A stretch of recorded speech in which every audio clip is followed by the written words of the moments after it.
하나님 말씀 함께 보겠습니다. 오늘 우리에게 주신 하나님 말씀은 신약성경 고린도후서 12장 1절부터 10절까지입니다.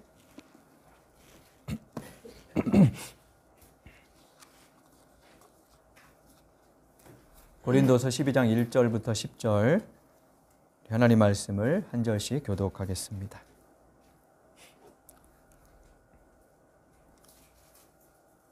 자랑함이 나에게 이로울 것은 없으나 이미 말이 나왔으니 주님께서 보여주신 환상들과 계시들을 말할까 합니다.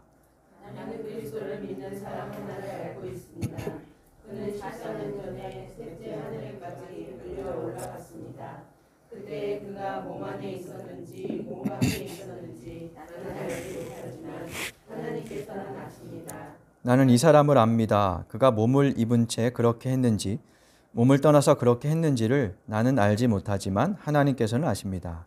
이 사람이 가운데 있으며 나가서 말로 표현할 수 없고 사람이 말해서도 안 되는 말씀을 들었습니다. 나는 이런 사람을 자랑하려고 합니다. 그러나 나 자신을 두고서는 내 약점밖에는 자랑하지 않겠습니다. 내가 자랑하려 하더라도 진실을 말할 터이므로 어리석은 사람이 되지 않을 것입니다. 그러나 자랑을 삼가겠습니다. 그것은 사람들이 내게서 보거나 들은 것 이상으로 나를 평가하지 않게 하려는 것입니다. 내가 받은 엄청난 계시들 때문에 사람들이 나를 과대평가하는지도 모릅니다. 그러나 내가 교만하게 되지 못하도록 하나님께서 내 몸에 가시를 주셨습니다. 그것은 사탄의 하수인이라고 할 수 있는데 그것으로 나를 치셔서 나로 하여금 교만해지지 못하게 하시려는 것이었습니다. 나는 이것을 내게서 떠나게 해달라고 주님께 3번이나 간청하였습니다. 그러나 주님께서는 내게 이렇게 말씀하셨습니다. 내 은혜가 내게 족하다. 내 능력은 약한 데서 완전하게 된다. 그러므로 그리스도의 능력이 내게 머무르게 하기 위하여 나는 더욱더 기쁜 마음으로 내 약점들을 자랑하려고 합니다. 그리스도를 위하여 병약함과 무욕과 궁핍과 박해와 겪은 것을 기뻐합니다. 내가 약할 그때에 오히려 내가 강하기 때문입니다. 아멘. 지난주에 대구에 병원에 들리러 갔다가 한 서점에 잠깐 갔었어요. 둘러보는데 쓸모라는 제목이 붙은 책들이 여러 권 눈에 띄더라고요. 그래서 집에 와서 쓸모라는 제목이 들어간 책들이 몇 권이나 있을까 하고 인터넷 사이트에서 한번 검색을 해봤습니다. 출판사에서 책을 출간할 때 내용도 보지만 못지않게 중요하게 여기는 것이 이제 표지 디자인 그리고 이제 표제 제목이고 부제목 같은 것들인데 이 쓸모라는 말이 유행인 것 같아요. 검색을 해봤더니 600건 정도가 검색이 됐어요. 거기에는 이제 중복된 것들도 있기 때문에 좀 제외하고 대략 그래도 3분의 1 정도는 되지 않을까. 한 200건 정도는 쓸모라는 제목이 붙은 책들이지 않을까 하는 그런 생각을 해봅니다. 이런 제목들이었습니다. 역사의 쓸모, 기록의 쓸모, 여행의 쓸모, 지리의 쓸모, 정원의 쓸모, 수학에 관한 쓸모도 있더라고요. 미적분의 쓸모, 수학의 쓸모, 생물학의 쓸모, 지리의 쓸모 이런 것도 있고요. 심리학에 관한 것들도 있어요. 위기의 쓸모, 그리고 경제 분야에서 주식의 쓸모라는 책도 있고 보드게임의 쓸모라는 책도 있더라고요. 아마 놀이 치료에 관한 이야기를 하는 책인 것 같았어요. 제목을 쭉 훑어보면 인문, 사회, 경제, 과학 분야를 막론하고 쓸모라는 제목이 사용되고 있는 것을 우리가 알 수 있어요. 쓸모라는 단어가 많이 쓰인 것은 그만큼 우리 사회가 유용성, 쓸만한 가치가 있는 것을 중요하게 여기는 사회라는 것을 반증하는 것이겠죠. 사람들은 흔히 쓸모를 시장에서 통용되는 효용가치, 바꿔 말하면 돈으로 얼마나 환산할 수 있느냐 이런 것들로 따집니다. 그래서 돈이 안 되는 인문학은 쓸모가 없다고 말하기도 하지요. 요 몇 년 사이에는 이제 인문학의 가치를 새롭게 발견하고 또 드러내는 시대이긴 하지만 아무튼 그렇습니다. 저도 그 유행을 따라서 오늘 설교 제목을 약함의 쓸모라고 정해봤는데요. 오늘 본문은 쓸모 있는 존재에 대한 우리의 생각을 교정하도록 이끄는 그런 본문입니다. 지난주에 우리가 고린도 후서를 살펴보고 봤지요. 고린도 후서를 기록한 두 가지의 큰 목적 중에 한 가지를 봤습니다. 헌금에 대한 내용이었습니다. 설교를 하고 나면 늘 아쉬움이 남아요. 좀 더 심도 있게 나누지 못한 것 같은 그런 아쉬움이 남지만 다음에 말씀을 더 차차 나눌 기회가 있을 것이라 생각하고요. 오늘은 두 번째 기록 목적인 바울의 사도직을 의심했던 사람들에 대한 바울의 자기 변호 이런 부분에 대해서 한번 살펴보려고 합니다. 바울이 고린도 교회를 떠난 후에 교회에 낯선 사람들이 찾아왔습니다. 그들은 바울을 비방하고 권위를 깎아내리면서 그의 가르침까지도 무의미한 것으로 만들어 버렸어요. 교인들이 많이 흔들렸던 모양입니다. 이에 바울은 고린도서의 많은 분량을 할애하면서 그 부분을 반격하고 자신의 입장을 밝힙니다. 바울을 비방한 사람들은 누구였을까요? 성경에 명시적으로 이런 사람들이다 라고 나오지 않아서 바울이 쓴 표현들을 통해서 우리가 이제 유추해 봐야 되는데요. 고린도서 11장 22절에 보면 바울이 이런 말을 합니다. 11장 22절 한번 잠깐 볼까요? 11장 22절 같이 한번 읽어보겠습니다. 그들이 히브리 사람입니까? 나도 그렇습니다. 그들이 이스라엘 사람입니까? 나도 그렇습니다. 그들이 아브라함의 후손입니까? 나도 그렇습니다. 이 말을 뒤집으면 지금 바울을 비방하는 사람들이 히브리 사람이고 이스라엘 사람이고 아브라함의 후손이라는 거죠. 같은 이제 표현들을 반복하고 있는 것인데요. 그래서 학자들은 아마도 이들이 유대 출신 그리스도인이었을 것이다 라고 이제 생각을 합니다. 갈라디아서를 볼 때도 우리가 이제 보았던 대목이었어요. 초대교회에서는 큰 두 그룹의 이제 갈등이 좀 있었는데요. 유대 출신 기독교인들이 헬라 출신 혹은 헬라에 좀 더 가까운 입장들을 반대했던 그런 면들이 있었죠. 그래서 오늘 그 고린도서에도 이제 그런 맥락이 나와요. 이 사람들이 했던 일 중에 다른 복음을 전하는 그런 일들이 있었어요. 그게 이제 고린도서 11장 5절에 나오는데 이들이 다른 복음을 전하고 있다.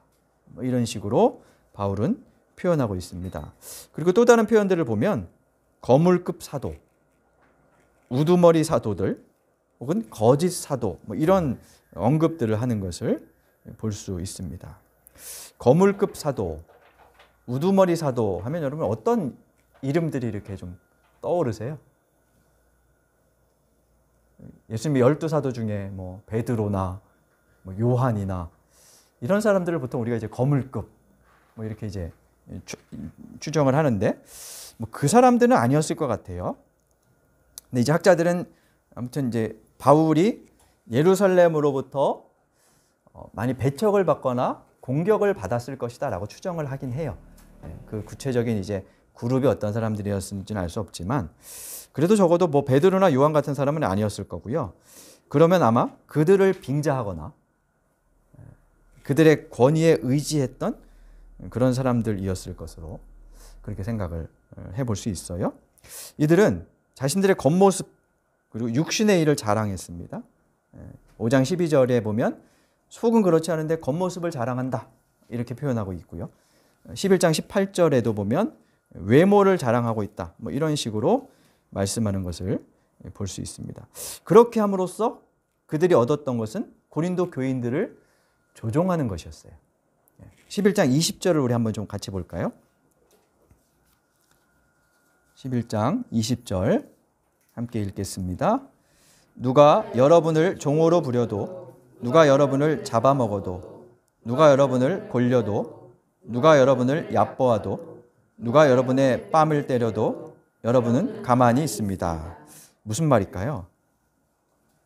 이제 은유적인 표현일 수도 있는데 이 말을 이제 좀 저 상상해 보면 고린도 교인들이 종으로 부려먹어도 누구에게 종으로 지금 부려먹임을 당하거나 뺨을 맞거나 골려 먹거나 얕보거나 뭐 이래도 그냥 그걸 그대로 당하고 있다.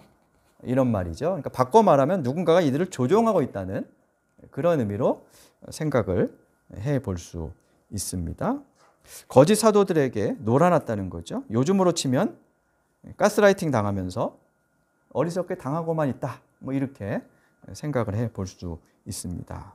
그럼 이제 여기서 우리가 생각해 볼 점은 고린도 교인들이 왜 이렇게 조종을 당하면서 거짓 교사들에게 현혹되고 흔들리면서 넘어갔을까라고 하는 거죠. 그것은 바울의 반대자들이 바울을 비방했던 내용에서 우리가 유추해 볼 수 있어요. 뭐 고린도서에 여러 가지가 나오는데 크게 두 가지로 정리해 보면 이렇습니다. 첫째는 바울은 추천서가 없다라고 하는 거였어요. 3장 1절에 보면 바울이 나에게 무슨 추천서가 필요하냐 이렇게 이제 말하는 대목이 나옵니다. 그걸 이제 바꿔 말하면 바울을 비방했던 사람들이 일종의 추천장을 가지고 와서 우리는 이런 존재들로부터 추천받은 사람들이야 라고 자신들의 권위나 정당성을 주장했다는 거예요. 누구의 추천서였는지는 알 수 없지만 뭐 유대 출신, 뭐 아마 거물급 사도 등을 언급하는 걸 볼 때 예루살렘의 유력자들의 추천서였을 가능성이 큽니다. 여러분들이 어디 취업하거나 뭐 어디 이렇게 서류를 낼 때 추천서가 필요할 때 누구의 추천서를 받으시겠어요? 목회자들 담임 목사 청빙 그 서류를 보면 추천서를 요구하는 곳이 좀 덜어 있습니다. 다는 아니지만 아무도 저한테 와서 추천서를 받으려 하지 않을 겁니다. 누구야? 이러면서 아마 이러겠죠. 뭔가 좀 누가 들어도 이 사람 알만한 사람의 추천서라야 이게 어느 정도 먹히겠죠. 네, 그죠? 그리고 또 그걸 받는 청빙위원들 입장에서도 아마 그 이름 한자가 그 사람의 됨됨이와 관계없이 그에게 더 후한 점수를 주도록 그렇게 이제 심리적으로 유도하게 될 것이에요. 고린도 교회는 이제 고린도라는 도시 자체가 경쟁 그리고 인간적인 조건들을 매우 중요시하던 도시였어요. 그런데 그 분위기가 교회에도 이제 통용되었던 거죠. 그래서 그 추천서의 진위 여부와 상관없이 이게 뭐 위조됐을 수도 있고 그런데 그거와 상관없이 예루살렘 사도들의 추천서를 들고 다니는 사람들 그들이 받아들여지고 그리고 그들이 추앙되었다는 그런 것이죠. 반면 바울은 추천서가 없었어요. 그래서 바울이 그 대목에서 뭐라고 얘기하냐면 나는 추천서가 필요 없다. 왜냐? 너희가 나의 추천서다. 이렇게 얘기해요. 이게 무슨 뜻이냐면 바울의 복음 전도를 통해서 변화된 그 고린도 교인들 그 결과물이 나를 증명하는 거 아니냐? 근데 무슨 또 다른 추천서를 너희가 요구하느냐라고 그렇게 말하는 거죠. 정현종 시인의 장난기라는 제목의 시가 있어요. 이런 내용입니다. 내 말보다는 아무래도 세익스피어가 한 말이라고 해야 먹힐 것 같아. 나는 장난기가 동하여 가끔 내 말을 세익스피어가 한 말이라고 하고 말을 한다. 사람들은 긴가민가 하면서도 표정을 고쳐가지고 듣는다. 이게 이제 우리 어떤 사람들의 현실이라는 거죠. 지금이 세익스피어가 한 말이라고 하면 먹히는 사회였던 것처럼 고린도 교회도 그랬던 겁니다. 근데 바울은 나는 그게 없지만 너희가 나의 추천서이다 라면서 너희가 나를 증명하는 것 아니냐라고 반문을 하는 거죠. 두 번째 바울에 대한 비방은 바울은 말을 잘 못하고 외모도 초라하다라는 것이었어요. 10장 1절이나 10장 10절 같은 데서 말씀을 보면 바울에 대해서 떠도는 이야기 중에 이런 것들이 있습니다. 10장 1절을 보면요. 내가 얼굴을 마주대하고 있을 때는 여러분에게 유순하지만 떠나 있을 때는 여러분에게 강경하다고들 합니다. 이렇게 말하는데요. 여기 유순하다는 말이 뭐 부드럽다 이런 의미도 있지만 아마 외모에 대한 지적일 가능성이 있다고도 이제 생각을 해요. 그래서 겉으로 이렇게 볼 때는 뭐 좀 볼품없고 말도 잘 안 먹히는 사람인데 떠나서는 막 그냥 강경하게 편지 써대고 막 이런다. 이렇게 이제 떠드는 이야기하는 것이었어요. 10장 10절에도 보면 그렇게 말하죠. 10장 10절 한번 같이 읽어볼까요? 바울의 편지는 무게가 있고 힘이 있지만 직접 대할 때에는 그는 약하고 말주변도 변변치 못하다 하고 말하는 사람들이 있습니다. 바울은 말주변이 별로 없다. 약하다. 이렇게 생각하는 사람들이 있었다는 거죠. 근데 바울도 이 사실을 직접 시인하기는 해요. 11장 6절에 보면 내가 말에는 능하지 못하다 이렇게 말을 하거든요. 그러니까 뭐 상대적으로 말주변이 없었던 사람이라는 것은 분명한 것 같아요.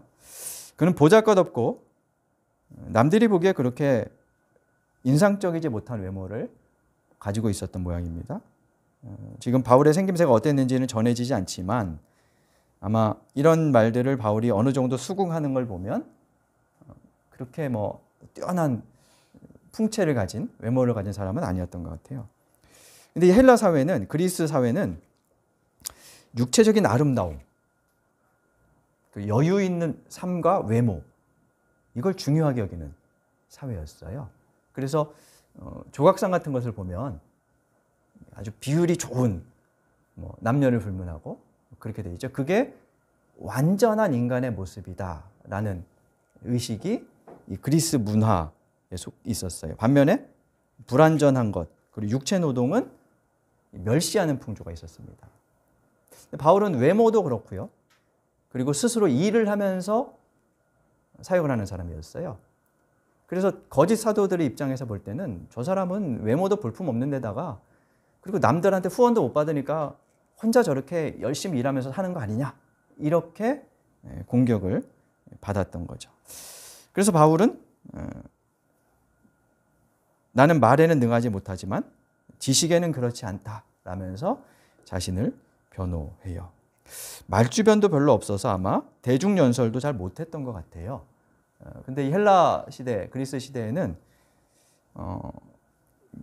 말하는 문화였거든요. 대중연설을 얼마나 잘하느냐에 따라서 사람들을 이제 높이기도 하고 이랬는데 그래서 뭐 수사학이 발달됐고 예전에 저희들도 우리 어렸을 때 웅변학원 이렇게 유행했었죠. 저도 어렸을 때 하도 말을 안 해가지고 아버지가 웅변학원 보내려고 뭐 그러셨었는데 아마 이 당시에도 이제 그런 게 있었대요. 말하는 훈련 프로그램 그런 걸 통해서 이제 말을 잘하게 만드는. 근데 아마 이 거짓 사도들은 그런 모습을 갖고 있었던 것 같아요. 반면 바울은 그에 못 미쳤기 때문에 주목받지 못하는 인상에다가 목소리도 별품 없었다면 비교가 되면서 고린도 교인들에게 이제 좀 멀어지는 그런 결과를 초래했겠죠. 그래서 바울은 고린도 교인들에게 이렇게 말을 해요. 자신을 변호하면서 10장 7절에 보면 너희는 외모만 보고 있구나 라고 말을 합니다. 여기 외모는 겉모양, 화려한 언변, 외적인 추천서, 그리고 사역에 대한 자기 자랑, 뭐 이런 것들이 다 포함되어 있는 것입니다. 그런 것을 내세우면서 자기를 자랑하는 거짓 사도들에게 고린도 교인들이 휘둘렸다는 거죠. 바울은 그것을 책망하면서 어리석지만 나도 내 자랑을 좀 하겠다. 자랑하는 게 얼마나 어리석은 일이냐. 그래도 내가 어쩔 수 없이 좀 해야겠다. 뭐 이렇게 말을 하면서 11장과 12장에서 자신에 대한 자랑을 나열합니다. 근데 그 자랑이 일반적인 내용하고는 좀 다르죠. 11장 22절에 보면 아까 말한 것처럼 나도 히브리 사람이고 이스라엘 사람이다. 이렇게 말을 해요. 그거 한 대목이 나오고 그 다음부터 11장 23절부터는 자신이 겪은 역경과 역경 그리고 수치스러운 탈출에 대한 경험 이야기를 합니다. 11장 23절 눈으로 한번 보시면 중간부터 보면 이렇게 나오죠. 나는 수고도 더 많이 했고 감옥살이도 더 많고 매도 더 많이 맞았고 뭐 이러면서 뭐 한두 번 들어보셨을 말씀일 겁니다. 뭐 40에서 한 대 감한매를 몇 번 맞고 뭐 이러면서 고생 얘기를 많이 합니다. 굶주리고 헐벗고 뭐 이런 얘기를 합니다. 그러면서 거기에 더해서 더 수치스러운 장면을 스스로 밝혀요. 11장 30절, 33절까지를 보면요. 30절에 이렇게 말합니다. 꼭 자랑을 해야 한다고 하면 나는 내 약점들을 자랑하겠습니다 하면서 뭘 말하냐면요. 32절, 33절 한번 함께 읽어보겠습니다. 다마스쿠스에서는 아레다 왕의 총리가 나를 잡으려고 다마스쿠스 성을 지키고 있었으나 교우들이 나를 광주리에 담아 성벽의 창문으로 내려주어서 나는 그 손에서 벗어났습니다. 한번 상상해 보십시오. 어떤 장면이었을지. 성 안에 이렇게 있었는데 그 안에서 지금 쫓깁니다. 탈출구를 찾지 못했어요. 그래서 어떻게 했다는 얘기. 광주리에 뭐 이렇게 줄로 뭐 두레박 같은 거였겠죠. 거기에 이렇게 의지해가지고 위에서 사람들이 내려주는 거에 내려줘서 내려왔다 이겁니다. 스릴이 넘쳤을까요? 그걸 타고 내려오는 바울의 심정이 어땠을까요? 굉장히 수치스러운 일이었을 것 같아요. 성인 남자로서 당당하게 좀 차라리 체포되는 게 낫지. 이게 무슨 꼴일까? 뭐 이렇게 생각을 했을지도 모르겠습니다. 그래서 이런 장면은 숨기고 싶은 것이지 사실 자랑거리라고는 할 수 없습니다. 근데 바울은 내 약점을 자랑하겠다라면서 이 이야기를 꺼내죠. 더 나아가서 12장에 가면 환상과 계시에 대한 자신의 체험을 말합니다. 근데 환상 얘기를 하면서 다른 사람의 경험인 것처럼 말을 해요. 네, 벌써 본문에 보면 14년 전에 이런 일이 있었다 뭐 이러면서 다른 사람의 경험인 듯이 얘기합니다. 그러니까 자기를 좀 이렇게 객관화시키면서 얘기를 하는 거죠. 14년 전의 경험, 환상과 계시에 대한 경험을 말합니다. 이 환상과 계시에 대한 경험은 사람들을 현혹시키기에 충분합니다. 지금도 이제 뭐 그런 목회자들을 따라다니고 하니까요. 이런 얘기하면 와 대단한 사람이구나 하면서 그의 뭐 영적인 권위 뭐 이런 것들을 이제 따르고 추종하게 되는데요. 그 얘기를 합니다. 그러면서 그에 더해서 자신의 몸에 있던 가시에 대한 아픈 경험을 이야기합니다. 12장 7절부터 시작되는데요. 하나님이 환상 때문에 내가 혹시나 높아지고 교만해질까 봐 내 몸에 가시를 주셨다라고 말씀합니다. 학자들은 바울이 가지고 있던 육신의 질병이었을 것으로 추정을 합니다. 어떤 병인지는 알 수 없지만 갈라디아서 4장 14절에도 보면 내 몸에 시험거리가 있는데 갈라디아 교인 너희들이 나를 받아들여 줬구나 라고 말하는 대목이 나와요. 몸 어딘가 뭐 구석에 있는 것이라면 그렇게 눈에 띄지 않았을 것이고 밝히지 않아도 되었을 텐데요. 아마 드러나는 병이었을 가능성이 있는 것 같아요. 이렇게 말하는 걸 보면. 근데 이 당시 사회는 질병, 육신의 불완전함들은 신의 저주로 여겨졌습니다. 바울이 그것을 가지고 있습니다. 근데 사도입니다. 그럼 사람들이 볼 때 하나님의 일을 하는 사도가 뭐 저런 모양이야. 제대로 된 사람 맞아? 이런 의심을 살 수밖에 없었죠.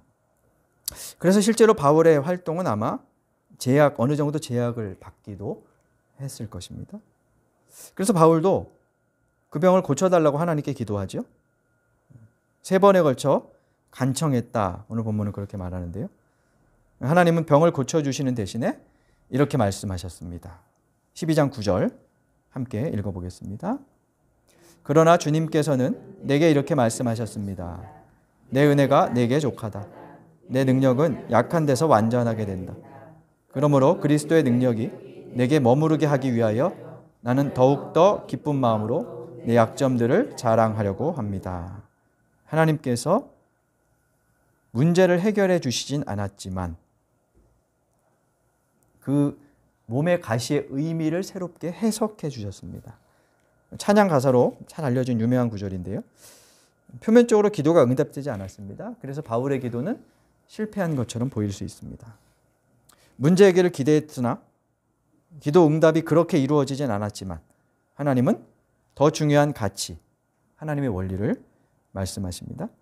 그것은 자신의 강함과 성공, 외모보다 하나님이 함께 하시는 것이 더 중요하고, 그래서 믿는 자의 약함, 수치스러운 것 안에서 하나님의 존재가 드러나게 될 것이다 라고 이야기를 하신다는 거죠. 이 사건은 바울의 태도를 바꿨어요. 몸의 가시가 없어지기를 기도했다는 것은 바울도 완전해지고 싶었다는 뜻이겠죠. 근데 그렇게 강해야만 하고 무언가를 극복하고 성공해야만 하는, 그래서 쓸모 있어져야만 하는 그런 세상 방식 대신에 바울은 그리스도 안에서 약하고 실패한 것 같은 그 모습 자체가, 존재로서의 그 자체가 의미 있는 것이라고 생각하게 된 것이죠. 성공의 개념, 쓸모의 개념이 달라진 거죠. 서두에 말씀드린 쓸모라는 단어가 들어간 책을 검색하던 중에 목회자가 쓴 2권의 책이 눈에 들어왔습니다.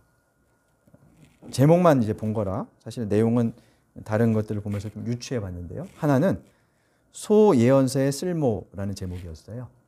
구약에 나오는 12권 소예언서가 교회에서 잘 이렇게 설교로 인용되지가 않아요. 본문으로 잘 나오지가 않아요. 그래서 아마 저자는 교회에서 잘 다루어지지 않는 그 책들도 쓸모가 있으니까 공부해서 잘 좀 알아보자, 뭐 이런 의도로 이 제목을 쓴 것 같아요.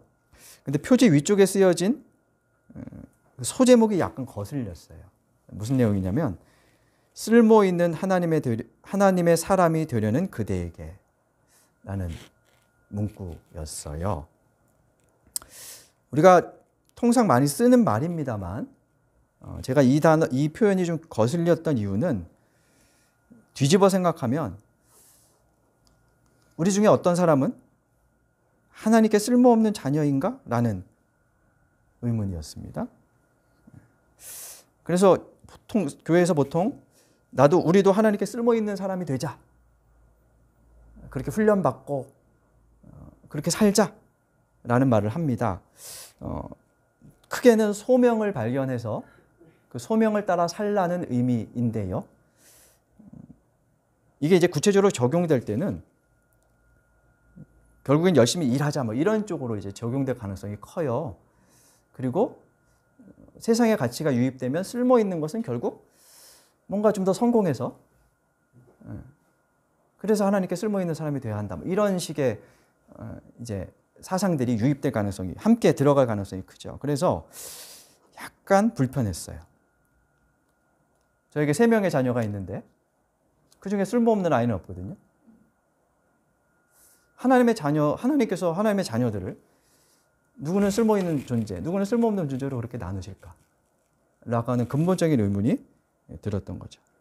그럼에도 불구하고 우리는 쓸모를 추구하는 사회에서 기독교인이든 아니든 무언가를 쓸모의 가치로 판단하고 있지는 않은지 묻게 되었던 겁니다.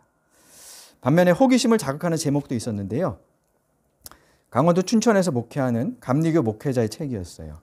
제목이 신은 쓸모라는 말을 알지 못한다 라는 거였어요.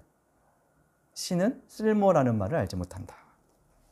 이 책도 뭐 사서 읽어본 건 아니어서 시골에서 목회하는 목회자의 시집인데 그 책의 뒷면에 이런 글이 있었습니다. 사람은 열매일 쓸모를 생각하지만 신은 쓸모라는 말을 알지 못하신다. 쓸모 없다고 해서 맺지 않아도 되는 열매는 없는 것이다.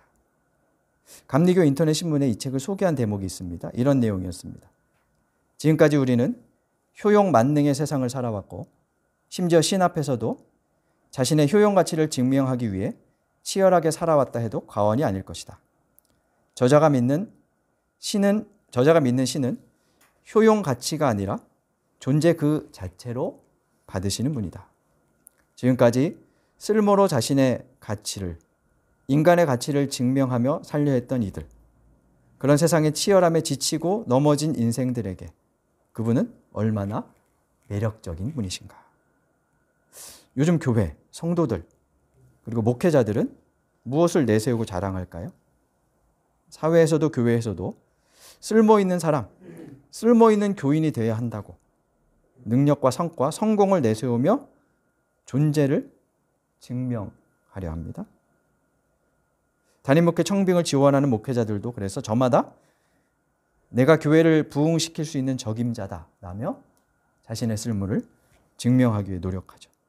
교회도 그런 쓸모 있는 사람을 뽑으려고 합니다. 저마다 자신의 유용성, 쓸모를 증명하기 위해 부단히 노력하고 자신을 부풀며 자랑합니다. 그러는 사이 우리는 지치고 거기에 도달하지 못하는 나 자신에 무기력해지고 우울해져 버립니다. 그러나 신은 쓸모라는 단어를 알지 못한다는 어느 목회자의 말처럼 하나님은 쓸모가 아닌 존재를 받으시는 분입니다. 강함만이 쓸모 있다고 여기는 시대에 하나님은 존재 그 자체가, 약함 그 자체가 쓸모 있다고, 아니 그것으로 충분하다고 말씀하시는 거죠. 바울에게 하신 그 말씀이 오늘 우리의 귀에도 들려지기를 바랍니다. 그래서 약함의 쓸모를 감사하는 마음으로, 나의 존재를 감사하는 마음으로 살아가는 저와 여러분이 될 수 있기를 간절히 바랍니다. 우리 주신 말씀 기억하며 묵상의 기도를 하나님께 드리겠습니다.